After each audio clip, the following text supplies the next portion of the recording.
अस्सलाम वालेकुम दोस्तों, उम्मीद करते हैं आप हजरात खैरियत से होंगे। आज हम आपको दिखाने वाले हैं शाही इमाम पंजाब मौलाना उस्मान लुधियानवी साहब का बयान। मतलब ही बदल दिया इस्लाम का। क्यों?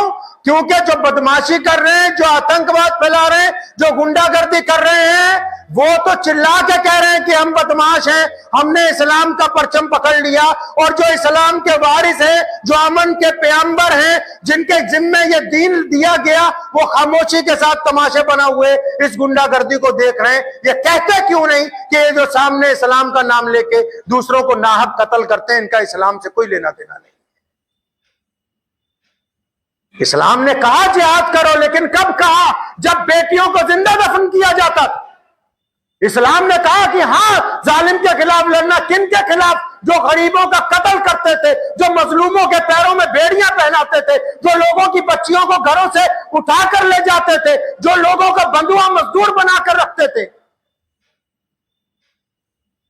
कब कहते हैं कि हमने कुरान में नहीं बात की जिहाद की? लेकिन इस्लाम का जिहाद उस सर्जिकल स्ट्राइक की तरह है जो सिर्फ जुल्म के खिलाफ लड़ने की बात करता है, जो आतंकवाद के खिलाफ लड़ने की बात करता है, जो ज्यादतियों के खिलाफ लड़ने की बात करता है, जो बेटियों की इज्जत लूटने वालों के खिलाफ लड़ने की बात करता है। इस्लाम के जिहाद ने कभी गरीबों को मारने की, मजलूमों को मारने की बात नहीं की। इस फर्क को समझना होगा और दुनिया को बताना होगा। इसे दुनिया को यह बात बतानी होगी कि इस दीन ने, जिस दीन को अब ये प्रोजेक्ट कर रहे हैं टेररिस्ट जो हैं, कल कश्मीर के मुसलमानों ने पिछले 4 दहाइयों में पहली मर्तबा वहां के ग्रैंड मुफ्ती ने भी, वहां की अलग अलग मुस्लिम तंजीमों ने पूरा कश्मीर बंद रखा और अपने अफसोस का इजहार किया। मैं ये समझता हूं कि ऐसा जायज कदम था जिसमें यह बताना जरूरी था कि जिन लोगों ने गरीबों को या मजलूमों को या बेकसूर लोगों को, जो लोग वहां घूमने आए, उनको थोड़ी पता कि वो मौत के मुंह में आ गए। कोई अपनी बीवी के साथ आया, कोई बच्चों को लेके आया, कोई माँ बाप को लेके आया, उनको थोड़ी पता है कि हम मौत के मुंह में आ गए। मारने वाले ने तो उनका मजहब पूछ लिया, लेकिन अब बचाने वालों की जिम्मेदारी बनती कि वो इस बात की वजाहत करें कि इंसानियत जब होती तो उसमें मजहब को देखना जरूरी नहीं समझा जाता।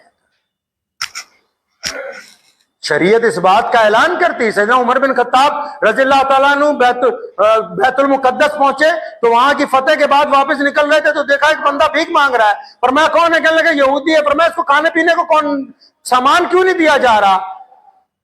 तो वहां के गवर्नर ने कहा कि क्यों जनाब, यहां तो कोई ऐसा इंतजाम नहीं। फरमाया जब जिजिया लेते रहे हो लोगों से, तो जब ये ताकतवर था तो तुम्हें जिजिया दे रहा था, अब ये कमजोर हो गया तो इसके खाने पीने का इंतजाम करना उस हुकूमत की जिम्मेदारी है। यानी जो लोग जब दौलतमंद थे, टैक्स दे रहे थे, आज गरीब हो गए, तो क्या उनके खाने पीने की जिम्मेदारी हुकूमत की नहीं है? दीन इस्लाम ने ये वजाहत की है, ये बात कही है दो टोक।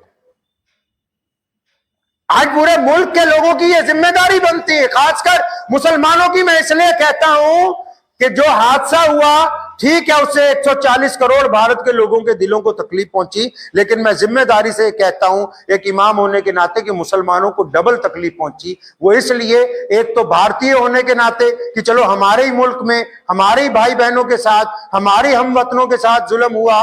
दूसरा मुसलमान होने के नाते कि जिन्होंने जुल्म किया, एक तो ऐसा नापाक जुल्म किया, ऊपर से बदनामी का दाग जो है वो भी मिल्लत इस्लामिया के ऊपर लगाया।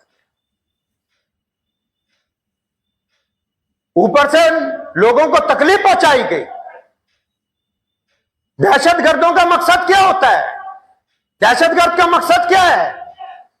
आज बहुत सारे लोग मुल्क के कई हिस्सों में, सारे गैर मुस्लिम हजरात में कुछ लोग ऐसे होते हैं जो नफरत की बुनियाद पर किसी सब्जी वाले को, किसी रेडी वाले को पूछते हैं तुम्हारा नाम क्या है। तो वो दहशतगर्दों का क्या मकसद था? धर्म पूछ के गोली मारने का। उनका मकसद ही यही था कि पूरे मुल्क में मुसलमानों को, गैर मुस्लिमों को आपस में बांटें ताकि इनमें नफरत बढ़े। आज जो लोग उनकी पैरवी कर रहे हैं वो इस नफरत में इजाफा करने की कोशिश कर रहे हैं, जिस मकसद के लिए उन दहशतगर्दों ने यह काम किया है। इस बात को भी आप ज़हन नशीन रखिए, चाहे वो मुसलमान हो या गैर मुस्लिम हो। अगर आप मुसीबत की घड़ी में इकट्ठे नहीं हैं, अगर दुख की घड़ी में भी आपको एक दूसरे की नफरत नजर आ रही है, अगर परेशानी की घड़ी में भी आपको लगता है कि फला मजहब वाला ऐसा,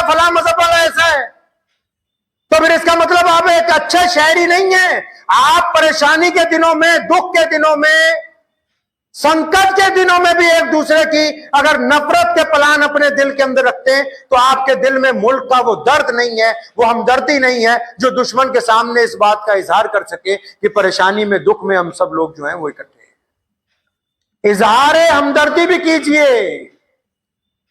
दुश्मन के खिलाफ अपना इजहार भी कीजिए, मुजम्मत का, नफरत का, लेकिन आपस में प्यार मोहब्बत को कायम रखिए, क्योंकि दुश्मन का मकसद तो आपकी मोहब्बत को तोड़ना है, आपके इत्तेफाक को तोड़ना है, आपको एकजुट रहने से इंकार करने को साजिश तैयार करना है।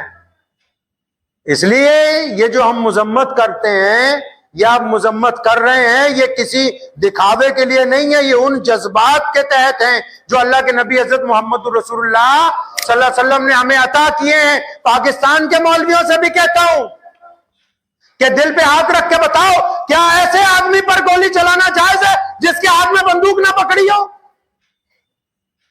क्या किसी ऐसे बंदे का कत्ल करना जायज है जो तुम्हारे खिलाफ लड़ने ना आया हो? क्या किसी बूढ़े मां बाप के बेटे को उनके सामने मार देना जायज है जिसने तुम्हें नुकसान ना पहुंचाया हो? अगर ये कहते हो कि ये जुल्म है, ये नाजायज है, तो फिर अपने ही हुकूमत में अपने ही लोगों को ये बात बताओ कि पूरी दुनिया में इस्लाम सबसे बड़ा मजहब इसलिए बना है कि हमने पूरी दुनिया के सामने मोहब्बत का इजहार किया, दुनिया के सामने मज़ाहिब से उठ के बात की है। तो आज आपको भी इस बात की मुजम्मत करनी होगी कि अगर किसी ने इस्लाम का नाम लेके किसी को कत्ल किया है तो आपको अपनी जुबान से कहना होगा कि इस्लाम इन कातिलों के साथ कोई ताल्लुक नहीं रखता।